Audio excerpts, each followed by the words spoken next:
Our story for the week is called Peter's Chair by Ezra Jack Keats.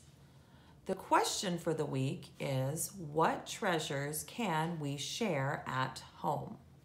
When we read this story, we are reading a story that is realistic fiction. Realistic fiction has make-believe characters who act like real people. Next, you will read about a boy who has a new baby sister.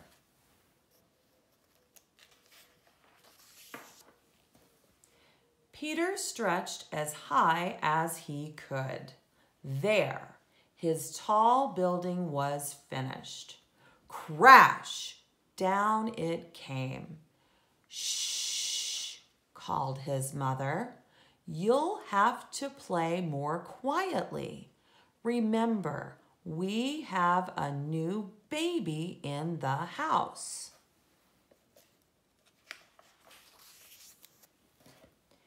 Peter looked into his sister Susie's room. His mother was fussing around the cradle. That's my cradle, he thought, and they painted it pink. Hi, Peter, said his father. Would you like to help paint Sister's high chair? It's my high chair, whispered Peter. He saw his crib and muttered, My crib, it's painted pink too. Not far away stood his old chair. They didn't paint that yet, Peter shouted. He picked it up and ran to his room.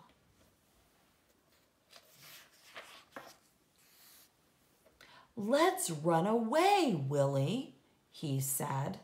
Peter filled a shopping bag with cookies and dog biscuits. We'll take my blue chair, my toy crocodile, and the picture of me when I was a baby. Willie got his bone.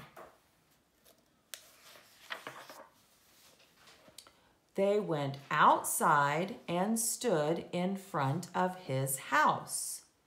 This is a good place, said Peter. He arranged his things very nicely and decided to sit in his chair for a while. But he couldn't fit in the chair. He was too big.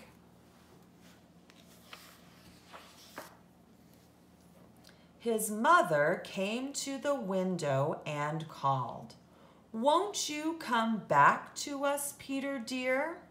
We have something very special for lunch. Peter and Willie made believe they didn't hear, but Peter got an idea.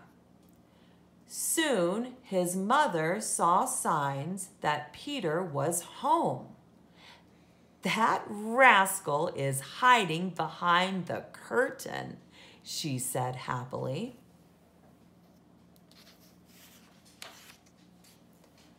She moved the curtain away, but he wasn't there.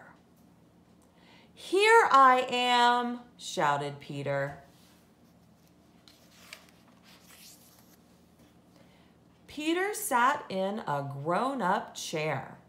His father sat next to him. Daddy, said Peter, let's paint the little chair pink for Susie.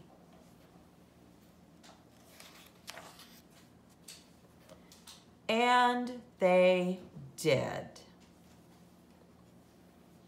Now, boys and girls, we're going to think about some questions on the next page.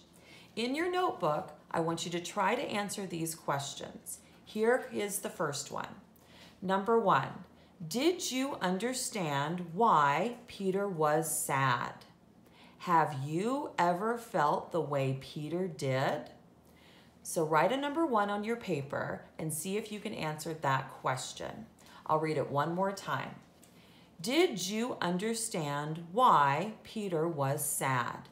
Have you ever felt the way Peter did? Pause the video so that you can answer the question. When you are done answering the question, hit start again. Number 2, why do you think the author wrote this story? Write a number 2 on your paper and answer the question. I'll read it one more time. Why do you think the author wrote this story? Pause the video so that you can answer the question. When you are done writing in your notebook, press start again. Number 3, what does Peter learn in this story? In your notebook, write a number 3 and answer that question. What does Peter learn in this story? Pause the video so that you can finish your writing and then press start when you're ready for number 4. Number 4, how does Peter feel at the beginning of the story? How does he feel at the end? Write a number 4 on your notebook and answer those questions. Again, I will repeat them. How does Peter feel at the beginning of the story? How does he feel at the end? Pause the video so that you can finish answering number 4. When you're ready to answer number 5, start the video one more time. Number 5, why does Peter take his chair to his room? Write about it. In your notebook, write a number 5 and answer that question. Why does Peter take his chair to his room?